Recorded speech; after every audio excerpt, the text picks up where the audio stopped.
За асуултуудыгээс давцуулахгүйгээр бас асууя. Энэ хуулийг хилцхийг бол дэмжиж байгаа.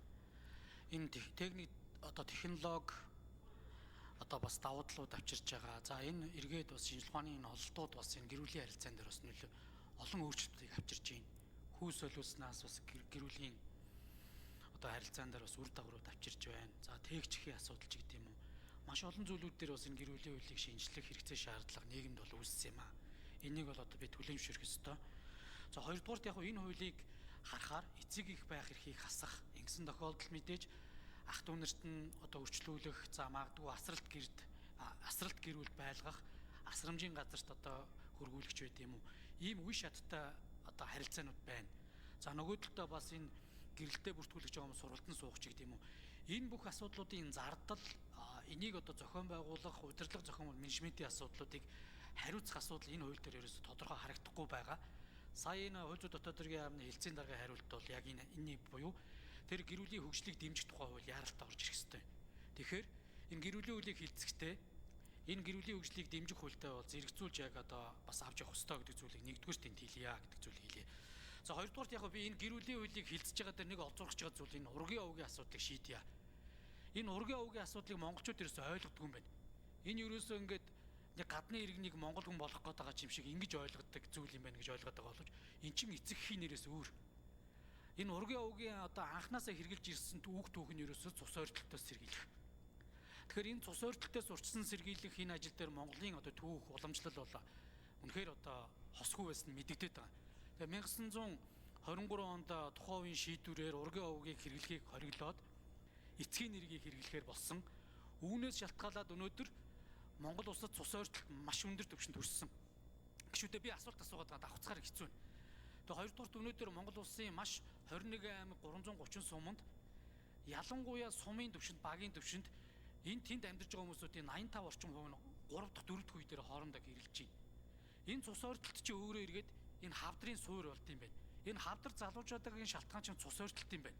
За дээрэс нь оюуны хомсдол болон энэ маш олон ургийн гажгийн өөрчлөлтүүдийг энэ цус ойртолтоос болж байгаа маа. Тийм учраас энэ ургийг овгийг нэг өөрчлөх асуудлыг цэгцтэй яг архивын баримтан дээр тулгуурлаж өөрчлөх асуудлыг нэг төр зохион байгуулъя гэж байгаа. Би яагаад ингэж хэлж ийн гэхээр энэ хүн амын тоолгын материалууд төрд байгаа.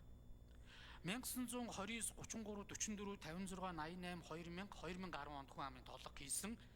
Сая 2025 онд Польш улсаас авчирсан баримт ирлээ. Өөрөөр хэлэх юм бол Монгол улсын хүн амын 16, 15 онд хийсэн тоолго олдсон.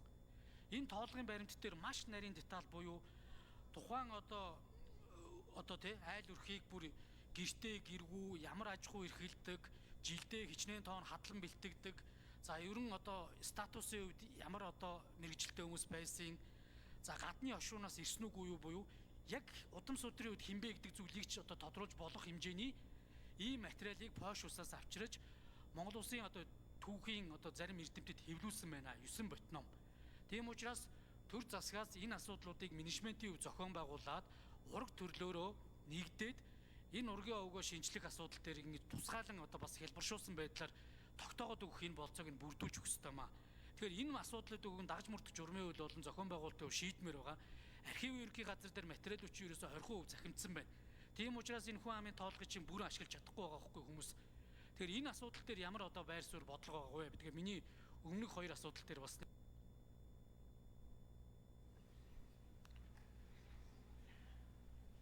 ажлын хэсэг хариулъя.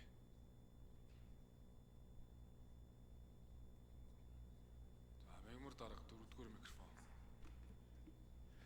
За сайн зүрх гишүүний асуултанд хариулан ургийн овогт холбоотой асуудал. За гэр бүлийн хууль дээр бол энэ ургийн овгийг хөтлөх өвлүүлэхтэй холбоотой гэрлэгчдийн эрх үүрэг дээр бол оруулж ирсэн явж байгаа. Тийм учраас яахаар байхгүй таны хэлж байгаагаар энэ цус ойртолтыг сэргийлэх Монголын уламжлалт энэ өв соёл бол энэ угийн бичиг ургийн овгоо барьж явж исэн энэ бол соёл байгаа. Тэгээд энэ улсын бүртгэлд байгаа мэдээллээр бол таны хэлдгээр бол энэ боржгон сартуулж гэдэг юм уу энэ янз янзын байдлаар ингэж одоо яг үнэлэлтэйгэр ч гэдэг юм ургуу авгаа бичүүлэг үүс болж иймэрхүү асуудлууд бол замбраагүй болсон ийм бол хандлага байгаа. Тэгээд иргэний улсын бүртгэлийн хуулийг зааснаар бол иргэд бол энэ одоо буруу хөтлөгдсөн, буруу бичигдсэн зүйлээ бол одоо солихын хууль эрхцэн боломж нь байгаа. Зүгээр яг одоо энэ хэлц хэсгэн дэмжигдээд хэлцүүлгийн шатанд бол энэ хууль маань шинжилсэн найруулга учраас бас журмын зохицуулалттай холбоотой энэ зүйл хэсэг оруулж ирээд одоо энэ дээр нь энэ ургийн бичгийг одоо зэгслэх асуудалтай холбоотой зүйлийг бол хэлцүүлгийн шатанд нь бол санал гаргаад бол дэмжүүлэх болцоотой байхаа гэж харж байна. Сайн зураг гишүүн тодруулъя. Хууль зүйн дотоодын ямаас дэмжиж байгаад баярлалаа. Тэгэхээр би юу хэлэх гээд байна гэхээр хувийн талаас боломж байгаа боловч 18 он хууль батлагдсанаас хойш буюу бүртгэлийн багц хуулиас хойш 712 иргэн ургийн авгаа солиулсан. Энэ өөрөө нэг архивын лавлгаа баримт бичиг авахд хүндрэлтэй байдаг. Тийм учраас энэ 8 удаагийн хүн амын тооллогыг яаралтай цахимжуулаад энэ дээр family search буюу технологижуулаад энэ дээрээсээ бас яг ураг төрлөөрөө нийтээрээ ингэж бичлэлтийн болоо зөрүүтэй эсвэл энэ зохион мөл аваг нь буруу ээжээ гэдгээ тогтоолгоод явах хэрэгтэй. Энийг хийгээд ирэх юм бол одоо маш олон боржгоо уг авсан хүмүүс баг боржгон биш болж хуурна л та. Яг жинхэнэ удам сүтэр нь гарах юм байна. Инээс харин айхгүйгээр бид нар тогтоох хэрэгтэй. Өнөөдөр 92 мянган овг байгаа. 1918 оны тоолгоор бол 1200 овг байсан. Тэгээ одоо ийм замбраагүй байдалд очиж байгаа. Энэ цус ойртол чи ерөөсөө Дэлхийн эрүүл мэндийн байгууллагын одоо маш олон суур өвчнүүдийг одоо авчирж гинэ гэдэг зүйлийг эрдэнэтэд тогтоогоод байгаа байхгүй. Энэ үндэсний аюулгүй байдлын одоо зөвлөлөөс хийсэн судалгаагаар одоо 10 Нэмэлт 1 минут өгье. нийт одоо энэ гэр бүлийн 9.2% цус ойртолтой байна. 21 одоо 22 орчим хувь цус ойртсон байх магадaltaй байна. 30 орчим хувь дээр нь ямар нэгэн соггууд гарч ийна гэж байна. Эндээс гарсан хүүхдүүд дандаа ямар нэг өвчтөй байгаа. Тэгэхээр бид энэ одоо тоглоом биш болсон. Хоёрдугаарт энэ асуудлыг шийдэхгүй бол олон улсын өвчний одоо 10 дугаар ангиллын 19 бүлэг 32 төрлийн хорт авдраар өвчлөд байгаа суур салтгаан чинь цус ойртолт болчиход байгаа. Тэгэхээр энэ зүйлүүдийг яг зохион байгуулалтаар цахим хөгжлийн яам, хууль зүйн дотоодын яам, бүртгэлийн байгууллага мэдээллийн сан үүсгээд тусгай нэгж байгуулад яг ураг төрлөөрөө бас энэ ургийн овгоо нэг шинчилж баталгаажуулж авах энэ асуудлыг шийдье. 1915 оны хүн амын тооллогыг Оросууд аваад явсныг Польшитоос бид нар олоод ирлээ. Энийг чулуун доктор 9 ботном хэвлүүлсэн байна. Энийг зохиогчтой нь ярьж байгаад эргэлтэнд оруулаад яг энэ ургийн овгоо нэг баталгаажуулж зүгээр тогтоолгох энэ хэн байсан бэ гэдгийг нэг тогтоолох асуудал баймаар байна.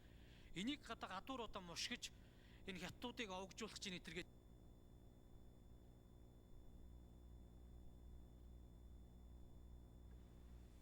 Бив цог сайд 1 минут. Тэгээ ургийн овг уул нь бол монголчуудын эрт дээр байсан уламжлал соёл бол үндсэндээ одоо нэг өр удмаа овг удмаа цааш нь хадгалж явах хоорондоо одоо бас нэг цус ойртохгүй бас суухгүй байх гэдэг олон талын их ач холбогдолтой байсан юм байна лээ. Бид нар чинь бас нэг хэсэг хугацаанд овгийг ашиглахаа болсон. Сүүлийн үед ашиглаж эхэлсэн. Үүнтэй холбоотойгоор үндсэндээ овгийн нэр овг эцгийн нэр өөрийн нэр гэнхээр овг дээр ерөөсөө тэгэл зайлшгүй бичих шаардлагатай болсон учраас тухайн үедээ тэгэл ихэнх нь бол одоо нэг боржгон гэж явцсан. Тэгэл дураараа овг өгөө явцсан. Иймэрхүү болцсон. Одоо энийг одоо буцаагаад нэг хүний эрхтэй холбоотой асуудал учраас заавал одоо тэр эрт дээр удам судраа судалж яаж ийм тийм овг өгөх одоо шахах нь бол жоохон хязгаарлагдсан байх. Тийм болохоор одоо юу гэдэг энийг нээлттэй л одоо шийдэхээс өөр аргагүй байгаамаа. Энийг бас зөв ойлгоорой. Хүн энэ бол үндсэндээ овгийн одоо нэрх за цаашдаа За нэмэлт 1 минут Бив цог сайд. Цаашдаа бас одоо таны хэлж байгаа тийм үү? Энэ цус ойртолтой холбоотой, энэ өр удамтай холбоотой энэ асуудал дээр бол бас иргэдийн бас нөгөө иргэний үүргээ ухамсарлах хүрээнд бид нэр за мөн хуулиндаа тодорхой зохицуулт гэж угийн бичиг хөтлөх энэгээр бас хамаатан садна эцэг өвгдөө мэддэг. Одоо бид нар чинь ихэнх нь бол 3% цааш мэдхээ болцсон байгаа. 5%, 7% мэддэг байвал хэрэгтэй. Цаашдаа энийг хөтлөөд өр удамдаа өр ач зээ нартаа цаашлаа үлдээх юм бол бас одоо тэр аль хэрэгтэй байх л та. Тэр үднээс бас энийг бас тодорхой зохицуултууд бол орсон байгаа. Энэ ургийн бичиг хөтлөх талаар. Энийг одоо овг авах тал дээр бол тодорхой хуульчлах боломж байхгүй. Яг өнөөдөр боржгон авахдаа 600 мянган хүн байт юм байна. Боржгон дахиад боржгон 2 ОИ2 үсгэн өөр тэгээд бас 200 мянган хүүтэй сартуул авахтаа гэдэг ингээд иймэрхүү хүмүүс одоо яг өөрсдөө л дур дураар авгаа өгч байгаа. Мэдээж таны одоо хэлж байгаа тэр хятад метод